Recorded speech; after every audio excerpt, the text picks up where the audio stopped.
You're tuned into Visions, a business and community affairs program designed to encourage and promote entrepreneurship in Central Alabama.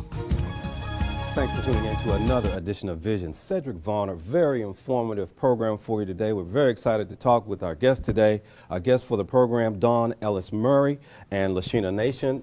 They are with the National Association of Social Workers, the Alabama chapter. Ladies, thanks for being here with us on the program. Hi, Cedric. Very excited. Great information. I'm learning more and more about your organization every day. There we are. And so we're honored that you came to be with us. So tell us about the National Association of Social Workers, the Alabama chapter, and what is the purpose of your organization? Okay, so the National Association of Social Workers is the largest membership organization in the world. We have in excess of 132,000 social workers that we represent, both nationally and internationally.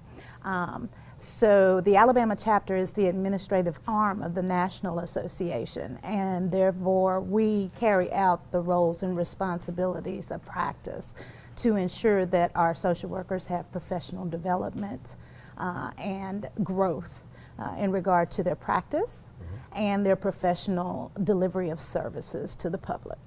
So did you say that you represent, your organization has over 100,000? 132,000 plus. Is that right? That is correct. That's a large organization. It is. Wow.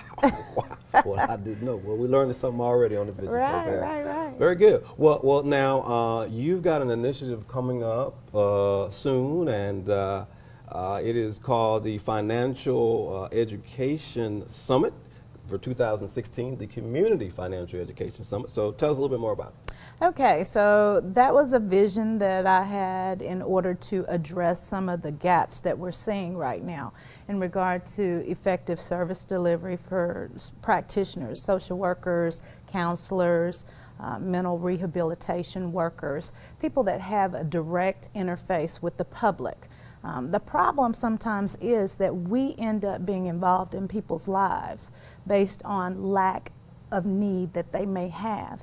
Many times it's centrally based on financial issues and concerns.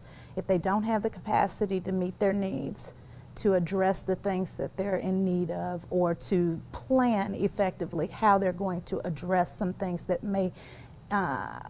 they may encounter in their day-to-day lives, it tends to put stress and pressure and things like that. And so then you have all of these issues that are insurmountable, which require intervention from the professional side. So based on that, we want to be able to address those things to empower people to understand what it is that they need to do, and also to address the educational component for our practitioners so that they can easily identify when they see something going on with someone and have adequate resources to be able to refer them to and to address the need. So when you are counseling with your members and your clients, this conference is going to help give them the information.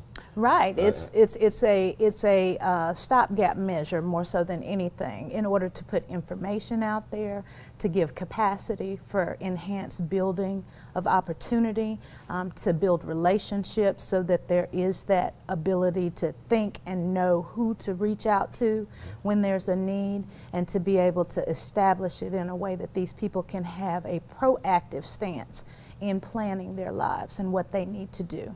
Okay, now this summit that you're hosting is going to be on Saturday, July 23rd from 7:30 a.m. to 5 p.m. at Fraser United Methodist Church. That is correct. Okay. Now, what are some of the types of activities that are going to take place at the summit? Well, the summit is designed in order to address two target areas. One is the educational enrichment component, and the other is family strengthening.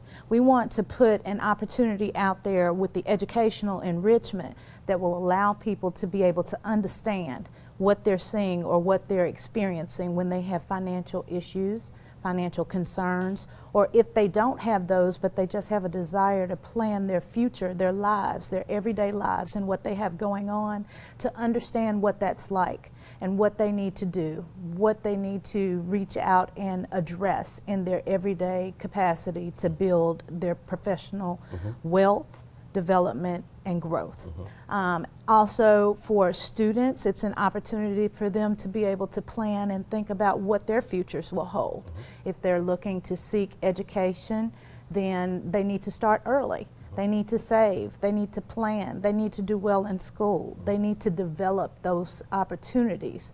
And so it's an opportunity for us to be able to put those dynamics together and help the family come together as a whole unit to work it out. And in family strengthening, we're talking about fiscal responsibility, being able to address those dynamics that keep them from addressing the things that they need to address. There's many ways that people deal with problems, but we don't want them out there working in opportunities where they're getting predatory lending circumstances, or where they're, you know, trying to do things that are against the law in order to make a dollar. We want them to think about it and do it the right way and the smart way. And so our partners and ourselves, we've come together to build a program that we feel dynamically will be experiential, and that it will give them the opportunity to actually know and understand from both sides of the fence whether what poverty is like, as well as what they need to do in order to get beyond that. So when we talk about the education that you are offering, this is looks like I saw on your information is credit counseling information. It's home ownership information. That's right. Just some of the 101 basics of financial planning. Right, all of that: financial planning, financial budgeting, long-term planning, long-term care, saving, developing educational planning, applying for financial aid. It's the whole gamut. And so this information about finances and properly planning for your future is not automatic in all households. That's right. And so you want, as you mentioned, a stopgap measure to make sure that this is an intervention in this arena. Right. It's a way for us to have the conversation. We need to change the culture of this conversation. Yeah, that's good. Right. It's good. It's good. Very good. Very good. Like that. Like that. Okay. Well, now you've got partners. Yes, we do. You know, it takes a village. So you got partners who are going to help make this happen. So who are some of them that are participating in the summit? So we have the Alabama Possible that will be working with us, and they are really focused on addressing the issue related to poverty. Okay. So did you know that there are in excess of 900,000 Alabamians across the entire state that are classified in poverty? Did not. Okay, Did not. so that's the whole thing. Alabama Possible knows this. Okay. And so they've developed a plan, and that plan is that they do what's called a poverty simulation. The poverty simulation is experiential, and it allows the participants of the opportunity to be able to experience what it's like to be in poverty based on vignette and dynamics where you go through role play in various capacities and you act out the situations. It's a whole workshop that's designed to give you that opportunity to have the conversation.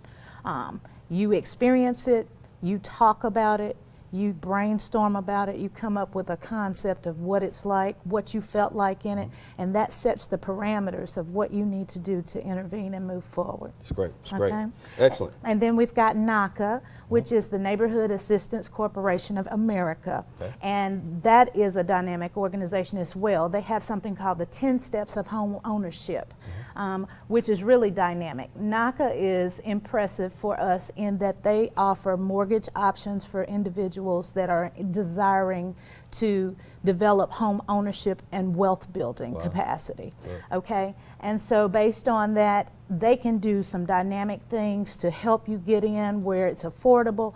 Everybody should be able to attain home ownership. Everybody should be able to have that American dream. Yeah. And so the things that they can do are like being able to get you in below the 30 or 15-year fixed rate mortgage rates. That's good. They have no closing costs. They can do unprecedented buy downs to almost 0% if that's what you want to do. And they also have no points and no fees. So they can work with you irregardless of what your socioeconomic standing is, in order to develop that. So what I'm saying to you is you don't have to be in poverty or impoverished in order to qualify for their services. So awesome. They're there to talk to you. And if you want to participate in that particular part, you can do that on this particular day. And Well, lastly, we've got FDIC. Okay. FDIC is there to do the Money Smart Got program. big partners. Yeah. Okay. FDIC is there with us, and they're going to facilitate the Money Smart program and training. It's very impressive. It addresses those life stage issues and concerns that people have, and it teaches them how to be physically responsible and how to work with their financial institutions and banks to develop the skills that they need. Major partnership with this conference, so we're looking forward to it. Now, you brought your communications coordinator with you, Ms. Lashina Nation, That's and right. she's going to share a couple of points as we get ready to close about the conference. We'll also have some other exhibitors on spot for the participants. They include college recruiters. They'll be helping identify financial resources, talking about financial aid and other requirements for admission. There'll be some local attorneys that will be on spot to talk about estate planning and long-term care. We're also partnering with some banks. They'll be on spot to speak about basic banking, checking, credit, loans, and numerous of other community partners that we have at NASW. This is going to be a big conference. Miss Ellsmer, I'm going to come to it because We want you to be there. because I'm starting to get excited. Okay, we got about a minute left. So, Miss Ellsmer, is there a cost to attend the summit, and where can our viewers find more? All right, this is absolutely free to the community for general admission. Those that want to be there, we're delighted to host you. Please come. You can do so. There's not a problem. You can register by going to our website or by going directly to Eventbrite. We've got a platform out there for the summit. We also have continuing education units for our practitioners. Wow. That cost is only $35, and for that $35, they will receive 7 continuing education units. Wow. Okay?